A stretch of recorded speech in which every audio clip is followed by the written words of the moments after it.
अस्सलाम वालेकुम प्यारे दोस्तों, उम्मीद करता हूँ आप सब लोग खैरियत से होंगे। दोस्तों, आप इस प्रॉब्लम से परेशान हैं, जैसे आप अपना कोई सॉन्ग जो है ऐड टू फेवरेट करते हैं, तो वो आपका सॉन्ग जो है शो ही नहीं होता है। तो आपने इस प्रॉब्लम को कैसे सॉल्व करना है? बहुत ही सिंपल सा तरीका है। आपने स्टेप बाय स्टेप करना है, वीडियो को पूरा देखना है। 100% आपकी जो प्रॉब्लम है ना, वो सॉल्व हो जाएगी। आपने सबसे पहले प्रोफाइल में आ जाना है। प्रोफाइल में आने के बाद यहाँ पर आपने अपनी प्रोफाइल का जो है ना स्क्रीनशॉट ले लेना है। स्क्रीनशॉट लेने के बाद आपने ऊपर थ्री डॉट के ऊपर क्लिक करना है।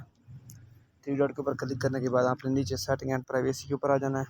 इसके ऊपर क्लिक करने के बाद बिल्कुल नीचे आपने रिपोर्ट प्रॉब्लम के ऊपर क्लिक कर देना है। तो जैसे ही आप रिपोर्ट प्रॉब्लम के ऊपर क्लिक करेंगे, तो कुछ इस तरह का इंटरफेस आपके सामने शो हो जाएगा। आपके बिल्कुल नीचे आ जाना है, नीचे सबमिट ए रिपोर्ट के ऊपर आपने क्लिक कर देना है। तो जैसे ही आप सबमिट रिपोर्ट के ऊपर क्लिक करेंगे, आपने ऊपर क्या लिखना है?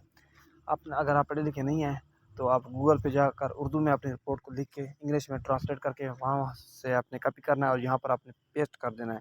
पेस्ट करने के बाद नीचे आपने जो है ना अपना स्क्रीनशॉट लगा देना है। वो जो आपने ये स्क्रीनशॉट लगाने के बाद आपने इसको जो है सबमिट कर देना है।